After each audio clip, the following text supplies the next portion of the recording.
안녕하세요. 안녕하세요. 이혼전문 변호사 박희연입니다. 네, 김정세 변호사입니다. 지난 시간에 이어서 오늘도 재산분할에 대한 이야기를 나눠볼 건데요. 재산분할은 두 사람이 함께 살아오면서 이룩한 재산이 얼마나 있는지 파악하고 이를 각자의 기여도에 따라 나누는 과정입니다. 그렇다면 재산분할의 첫 단계는 바로 두 사람이 이룩한 재산, 즉 나눌 재산이 무엇이 있는지 파악하는 거죠. 네, 그래서 오늘은 재산분할의 대상이 되는 재산이 무엇인지 설명을 드리도록 하겠습니다.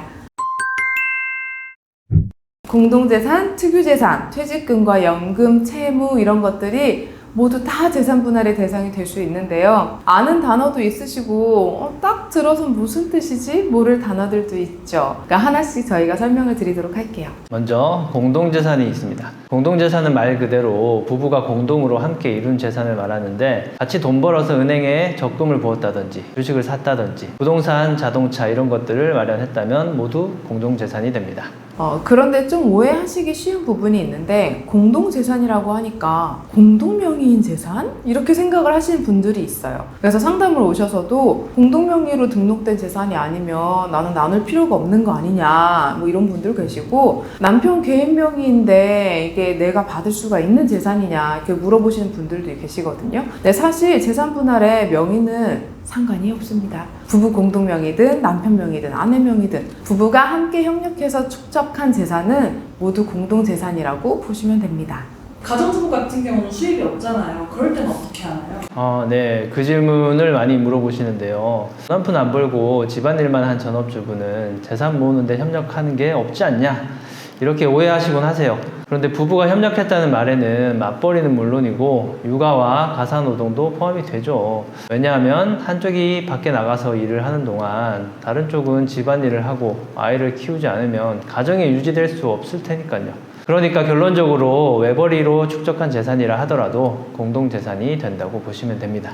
재산분할 대상에 퇴직금과 연금도 들어간다는 거 알고 계신가요? 물론 이미 퇴직을 했거나 연금을 받아서 그 돈이 통장에 들어있다면 당연히 재산분할 대상이 됩니다. 그런데 아직 퇴직을 안 했거나 연금을 못 받은 상황이면 또 어떡할까요? 이것도 재산분할 대상이 됩니다. 국민연금, 군인연금, 공무원연금, 개인연금까지 모두 분할 대상이 되는데요. 대신에 국민연금, 군인연금, 공무원연금 같은 경우에는 연금을 분할받는데 일정 조건이 있어요.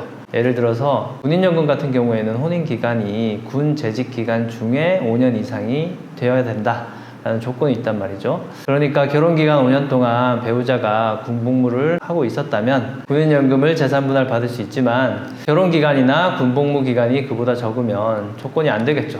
그러니까 가지고 있는 연금에 따라 수급 조건을 먼저 잘 살펴보셔야 합니다.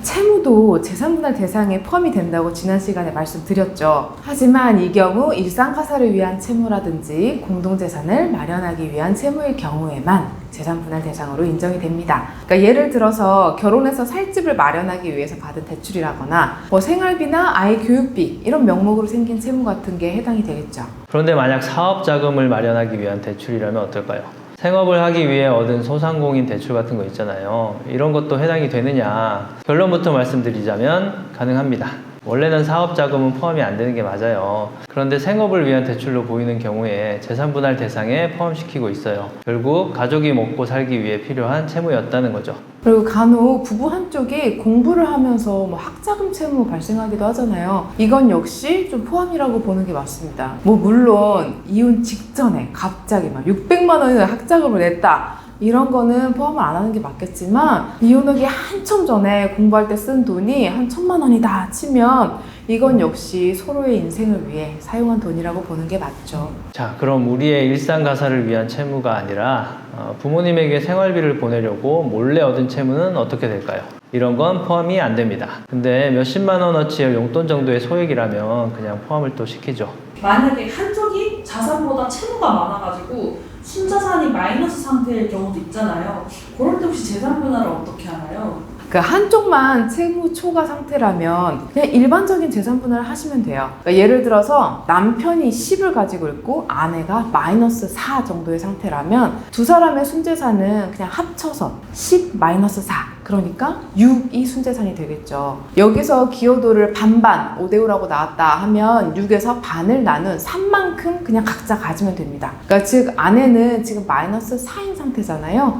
그러니까 남편한테서 7을 받으면 돼요. 그러면 남편도 3, 아내도 3이 되겠죠. 그런데 두 사람이 다 마이너스인 상태, 그러니까 채무 초과인 경우에는 또 어떻게 할까요? 이 경우에도 재산 분할이 가능합니다. 말하자면 빚을 나눠지는 거예요. 그런데 자산을 나눌 때처럼 기여도를 중심으로 몇 대 몇 해서 나눈다기보다는 채무 내용과 금액, 혼인 생활의 과정, 당사자의 수입 같은 걸 종합적으로 판단해서 분담하게 되는 거죠. 또 분할 대상이 되는 재산이 있어요. 우리가 대다수 가지고 있는데 재산 분할 대상으로 생각하지 못하는 게 있거든요. 그게 뭐냐면 바로 보험입니다. 보험도 재산 분할 대상이 되어 정확히는 보험 해지 환급금이 재산 분할 대상이 된다고 보시면 됩니다. 그렇다고 모든 보험이 되는 건 아니고 해지 환급금이 있는 보험이 해당되는 거죠. 그리고 또 봐야 되는 게 계약자예요. 보험 계약은 계약서상 계약자로 기재된 사람이 그 재산의 소유자입니다. 그러니까 만약 부부 중 한 명이 매달 보험료를 납부를 하고 있었다고 해도 계약자가 제3자다. 예를 들어서 뭐 여동생이라든가 부모님이라든가 그럴 수 있잖아요. 그런 경우에는 재산 분할 대상이 아닙니다. 그럼 내가 계약자인데 부모님이 보험금을 대납해주고 있었다. 이거는 분할 대상이 되나요? 그쵸. 대상이 됩니다. 대신에 부모님이 보험금을 대납해주고 있었다는 걸 주장을 해서 기여도를 좀 더 유리하게 만들 수는 있어요. 그럼 보험은 해지를 해야 환급금이 나오잖아요. 그럼 재산 분할을 하기 위해서 아직 다 끝나지 않은 보험을 해지를 해야 되나요? 아니요, 그럴 필요는 없습니다. 환급금이 얼마 나올지를 계산해서 그걸 가지고 재산 가액을 산정할 뿐이지 보험을 해지할 필요는 없어요. 중간에 해지하면 너무 손해가 막심하잖아요. 마지막으로 특유재산이 있습니다. 특유재산 올게 왔죠. 특유재산이 원칙적으로는 재산분할 대상이 아닌 거는 아마 많이들 알고 계실 거예요. 그런데 인정이 될 때가 있어요. 이건 혼인기간 동안 배우자가 이 특유재산을 유지 또는 증식하는 데 기여했다고 인정되는 경우거든요. 그럼 어떻게 해야 이 특유재산을 유지, 증식하는 데 기여했다고 인정이 될까요? 이런 경우가 있을 수 있겠죠. 아내가 결혼 전부터 가지고 있었던 아파트가 있었는데 이 아파트 인테리어 비용을 남편이 대신 내줬다.